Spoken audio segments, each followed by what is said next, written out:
l'avinguda era una zona on hi havia uns grans barrancs i segurament hi havia un treball d'extracció de terra per a les terrisseries de Manises. A més, una zona curteta de secà on segurament se plantaven oliveres i després grans extensions d'horta. El que és cert és que abans del segle XX ja es comencen a aparèixer fàbriques i corrals a la vora del Camí de Madrid que per la banda de darrere donen pas a l'avinguda. Primer jo nasquí a la part de la carretera, però ma abuela encara van comprar tota aquesta part d'ací, que n'hi ha 4 cases juntes, que eren quadres, tot això eren quadres, i per allà s'entraven els carros per la carretera. Hi havia una portalà i anaven així. Després edificaren així i és quan feren la casa de les meves cosines, la de meua, i entonces ja tindria jo 14 o 15 anys quan ja se passarem a aquesta banda. Veïns que han viscut allí, bueno, molts, de fora i de dins. Un senyor que fabricava licors, que li diuen Sant Daulio López, fabricava i tenia venda de licors. Fou l'autor de la fórmula del únic xarop batejat amb el nom del nostre patró, Sant Onofre. I el pare de Maxau, don Federico, així a les 7 del matí fumant-se una tatxa així llarga com se fumava, a bord de passar els xavals anaven a treballar. El primer gran creixement de població de quart que se produeix a principi del segle XX fa que es comencen a construir habitatges en la primera part de l'avinguda. Era tota una sendeta, i la sendeta eixa és el que han eixamplat perquè era tot un camps, tot camps, fins que arribava allà a l'ermita i un xalet que n'hi havia ja no n'hi havia més. Y bueno, tiene punto de comparación. Lo que queda todavía es el chalet ese que yo lo conocí y ahí está. La Mesía la reconstruyó un francés después de la Guerra de Independencia. Bueno, francés no, irlandeses. Luego, pues, lo compraron la familia Cubelch. Y hasta el año 32, pues, fue simplemente una masía que tenía una noria, que tenía todos los elementos propios de la masía.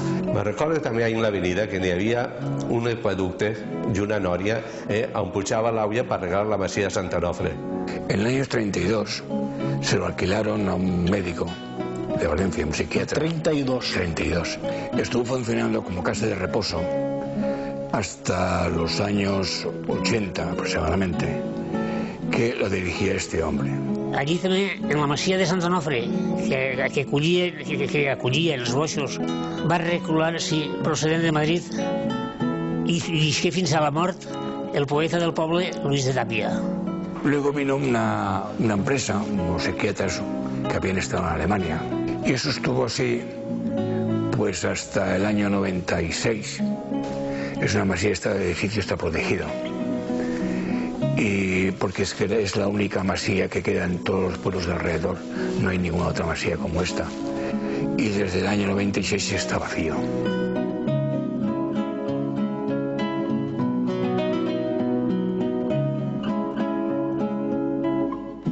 L'ermita de Sant Onofre ha sigut de sempre l'única ermita de Quart de Poblet.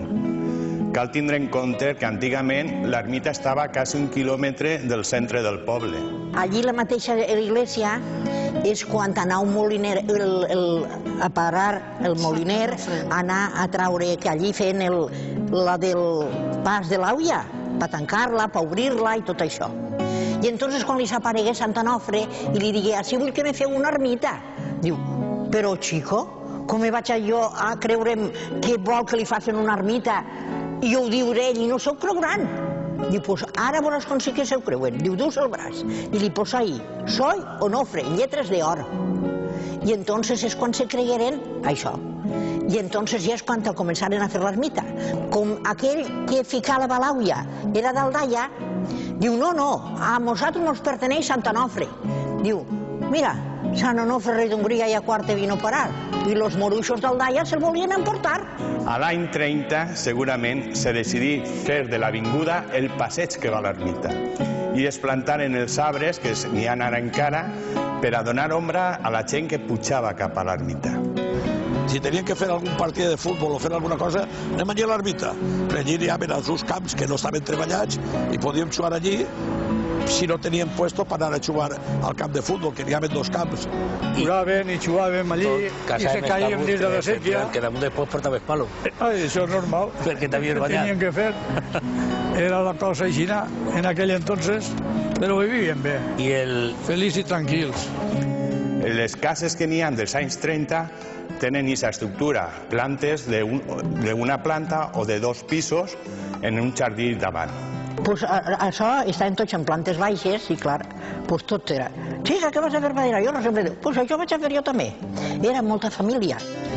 Pues nada, yo me recuerdo molt de quan estàveu allí canviant les rodes i arreglant els camions. Home, era entonces se feia... Claro, era l'únic cotxe que hi havia en un camió. El taller n'hi havia poc i el tenies que fer entre setmana. I vosaltres que se ho arreglàveu, us ho feu tot. El tío Nofre, el quinto, que també era camionero. Sí, també tingué ell. I Pascual, que era el del carro, o sea que tenien de tot. I mon pare la bicicleta.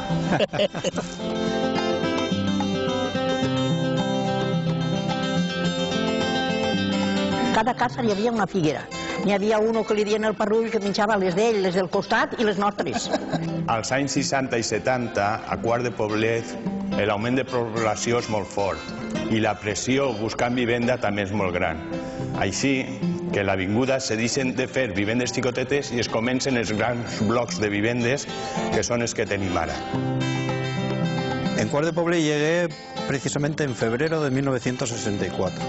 Y entonces, bueno, pues un día decidieron anar-se en un puesto on no hi havia tant de ruido, tant de soroll, y decidieron comprar un piso en la avenida Santa Onofre.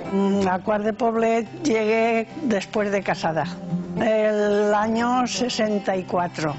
Luego ya cuando empecé de novio de verdad con la que iba a ser mi mujer, pues lo mismo, los domingos por la mañana nos gustaba, o en verano por las tardes, íbamos a pasear hasta la ermita.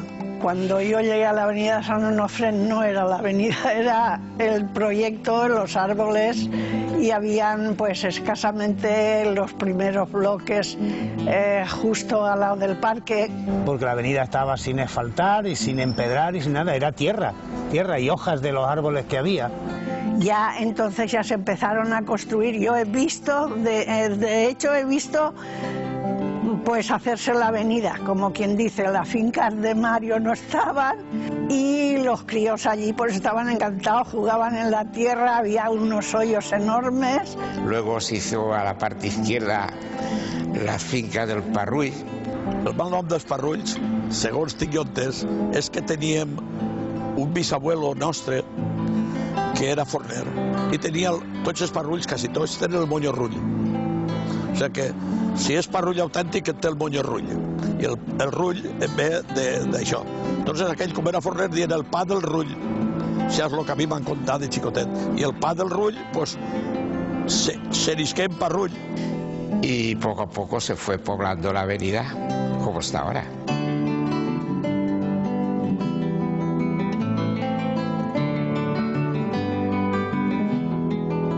A l'avinguda la gent que venia era gent que vivia al poble i que es trasllada allí, o gent de fora, la majoria obrers en les grans empreses que n'hi ha als voltants, gent jove, gent que està fundant les seues famílies i que després els seus fills viuran sobretot a l'avinguda. Cuando pensabas en pasear en buen tiempo y de día, sí que íbamos a la avenida. Un puesto molt bonico, allí feien les passejades, se començava sempre d'allí, era un puesto emblemàtic del poble, l'avenida. Cuando teníamos prohibido pasar del paso a nivel, era pecado, no había luz, y claro, el ir al anochecer a la avenida San Onofre era jugársela de salir en el aleluya al día siguiente. Sempre intentaves, ara no te veuen, no prenen sempre un altre carrer, lliscam a l'altre, i així no mos veuen que s'anem per allí, anaves a buscar l'oscuritat, com tot el món ha fet sempre, no? Crec que faran. Els diumenges solien anar a passejar per allí. Prendre el solet. Prendre el solet. I recorde que al·lucinaven en el bar de Julio, que feu una caragola y tal en un cañís que ni había. Y ahí hacíamos bailes. Julio alquilaba alguna vez un picú en las torres de Cuarte, y cuando no, pues lo hacíamos nosotros, y ahí nos juntábamos un montón de gente joven y con un picú hacíamos nuestros bailes. Quan Quart es fa més gran, els llocs de concentració per a fer els espectacles públics o els actes municipals deixen de fer-se així al nucli i es comencen a traslladar-se a l'avinguda. En la festa de Sant Antoni, pues la bendició de cavalls i animals i demés, com entonces era un poble llaurador, pues n'hi havia moltes cavalleries i se feien corregudes de cavalls. Hi havia trencada de penols, carreres de sacs. Posaven allí quiosquets de cacau i de torra porrat i tot això. Era clàssic comprar una piloteta i a les xiquetes xovenetes pegar-nos una pilota al cul. Sí que hi ha una cosa que volia contar, i és que hi havia un sol dia a l'any en el que jo no volia anar a l'avinguda perquè és el dia de Sant Onofre i sabeu que la costuma així és i era encara més fa uns anys que els xics li pegaren pilotades a les xiques ja sabeu a on. I jo per res volia anar aquest dia. La passeja de Sant Onofre, que baixaven a Sant Onofre en coets, i l'avenida lluïa molt, però els sabres i els coets era molt bonic allò. Era l'ermita on feien totes les festetes. Encara se continuen fent. Tocava la banda de música un dia a Sant Onofre, traien el sant d'allí, feien tot això. Pues era el dia de trobar-se tots els porteros que vivien fora de Quart. Era la cita, diguem, ciutadana i cívica del fill que se n'ha anat, que torna un poc al bressol.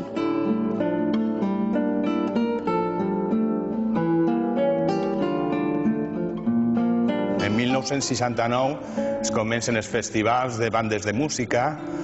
En un día decidimos que se pasara de Barón de Cárcer a la Avenida San Onofre para hacer los festivales de bandas. Sí. Que si sonaba bien, no sonaba bien, que si hacía ruido, que si la gente paseaba, no paseaba.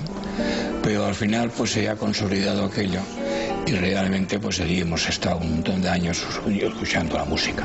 En esos momentos para mí que venía la banda a recoger a mi hija, cuando fue musa, cuando fue de la corte, eran después cuando vino a recoger a mi marido, que también es músico, pues han sido unos momentos, unas emociones indescriptibles, con lo cual la avenida pues la tengo en el alma junto con la música. Es fan competicions atlètiques, competicions ciclistes i també com una cercavila. Per l'avinguda han passat els morts i cristians, les falleres, tots els festes del poble passen per l'avinguda. Allí han desfilado todos, los cristianos, allí han desfilado las bandas de música, allí siguen desfilando las falleras de Quart, la ofrenda que hacen a la Virgen allí en la ermita. Dentro de la comarca todo el mundo da referencia ha sido y es la Avenida San Onofre.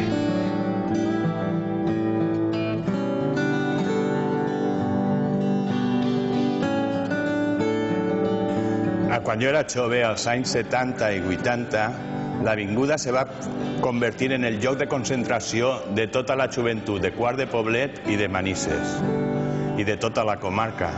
Allí, en aquella època, no hi havia espais d'oci per als joves, i els pubs, els bars, els llocs de l'avinguda es van convertir en el puesto de concentració de tota la joventut.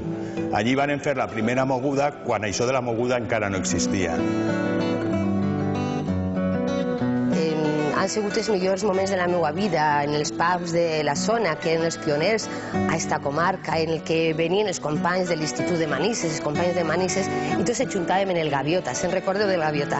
Veritat que sí. Cuando era jovencita, pues allí pues empecé a salir con lo que es mi actual marido, que era mi novio entonces, y nos juntábamos la pandilla por allí y íbamos a diferentes sitios de allí, los pubs que había allí, y sentados allí en un banco, y luego pues de mayo pues eso, siempre pues paseando por allí con mis hijos para ir al parque, y bueno, ya te digo, para mí es muy importante. Lo que es la zona de la avenida de Quart de Poblet es la vida para mí de Quart de Poblet, o sea, es el centro donde se reúne la gente, donde va la gente, donde todo el mundo acude pues o bien a lo que es a los bares de allí, a las zonas de ocio, a las zonas de paz, a pasear con su familia, a todo tipo de cosas. El creixement de Quart no és un creixement concèntric, és més bé un creixement elàstic. I el que era el centre del poble se va traslladar a altres punts. L'avinguda ara ja és un centre del poble. La avenida va a tener nuevos atractivos, especialmente pensados para el peatón, con la desaparición del cruce de 9 de octubre, con la creación de nuevos espacios de intercambio, de ocio y también de celebración, que hará que se dinamice el comercio local y mejoren los establecimientos de restauración. La avenida está pensada para todos y todas porque es completamente accesible. Está pensada con criterios medioambientales, con la renovación de colectores de alcantarillado, de agua, con la renovación de los colectores de pluviales, soterrando los contenedores y, por supuesto, mejorando, conservando y protegiendo ese fantástico techo verde que tenemos en la avenida. Va a estar muy bien. Sí. Va a haber va a ser más peatonal que tantos coches y va a estar bien. Pues sí, porque la avenida San Onofre es la más grande de todo. Sí. Entonces, si la van a renovar, mejor. Sí. Hace que el pueblo se modernice y la gente vaya viendo que Quart se va haciendo bien. Pues yo por lo que he visto se está quedando muy bien. Para la evolución que estamos teniendo en este tiempo, pues está más adecuada, por ejemplo, para quitar barreras arquitectónicas, que veo muy importante. Lo que están haciendo ahora en la avenida para nosotros, para los que tenemos ahí un barecito, creemos que va a ser más vida para lo que es la avenida. La primera vez que llegué a la avenida la vi, pues a mí me pareció preciosa. Unos árboles enormes, unas plataneras, un sombraje, una vida. Pero cuando la empezabas a caminar te dabas cuenta de que estaba envejecida, ¿no? De que realmente había sido como un Ferrari, ¿no? Un Ferrari antiguo, ¿no? Que tiene el motor perfecto, pero que la chapa le empieza a fallar. Entonces había que ponerle una carrocería nueva. Recuerdo cuando nos encargaron el proyecto de la avenida San Onofre, que un compañero mío tiene un familiar que vivía aquí en la población y me comentó, José, la avenida San Onofre es quizás el emblema de la población de Quart de Poblet. A ver qué hacéis porque va a ser un referente, ¿no?, para la población. Però si algo n'hi ha per mi identitari de Quart, a part de la cisterna mora, és el camí de l'ermita. Lo más característico, lo más destacado que hay en Quart de Poblet. Yo creo que es un punto de referencia para todos los que vivimos aquí. Es una zona muy destacada. El poquito bienestar que hemos podido tener, las carreras de mis hijos, y todo eso se lo debo a la avenida, al comercio que he tenido en la avenida. Ha sido, vamos, familiarmente mi punto débil, porque ha sido 27 años allí. Ha sido la envidia de la mayoría de los pueblos de alrededor. O sea que yo no he dejado de ir a la avenida, todos los días de mi vida ha sido ir, pues eso, el paseo por la avenida, ir desde bien pequeña. Pense que tot això que estem fent ha valgut la pena, com val la pena pues, la remodelació. Uns diran que està bé, altres que està mal, però no fer alguna cosa és important, però és més important fer alguna cosa encara que sigui criticat. Y ahora pues supongo que quedará muchísimo mejor. Allò quedarà molt bé i això és igual que el casino. És una aposta molt bona. Sí, li té que donar molta vida al poble, perquè ja dic que això és algo que no tots els pobles tenen una avenida en uns arbres que tenen uns 80 anys. La avenida para mí es lo mejor que hay en Quart, porque ahí nos invita a pasearnos por las noches en verano, es muy atractivo. Pues que s'han criat allí, i com s'han criat allí, mos llaman, jo que sé, tenim com te diré jo? Molt de carinyo. Una cosa que és molt dins de nosaltres. Bueno, pasan moltes coses, però totes boniques. Pues que me siento muy contenta, muy satisfecha de la avenida. Lo digo y siempre lo digo, aunque me saliera la lotería, no me compraría una casa en ningún otro sitio. Això és el puesto més bo per passejar de tot Quart. Per a mi, com per a tots els quarters i quarteres, per a tots els que vivim des de fa tants anys a Quart de Poblet, l'avinguda és un símbol, és un espai on hem despertat a molts sentiments. Jo crec que hi ha tantes coses que recordar de l'avinguda que seria difícil plasmar-ho en aquests pocs moments, i espero que a partir d'ara la nostra memòria històrica també ens doni moments de felicitat com per a tots estar segur l'avinguda de Sant Onofre.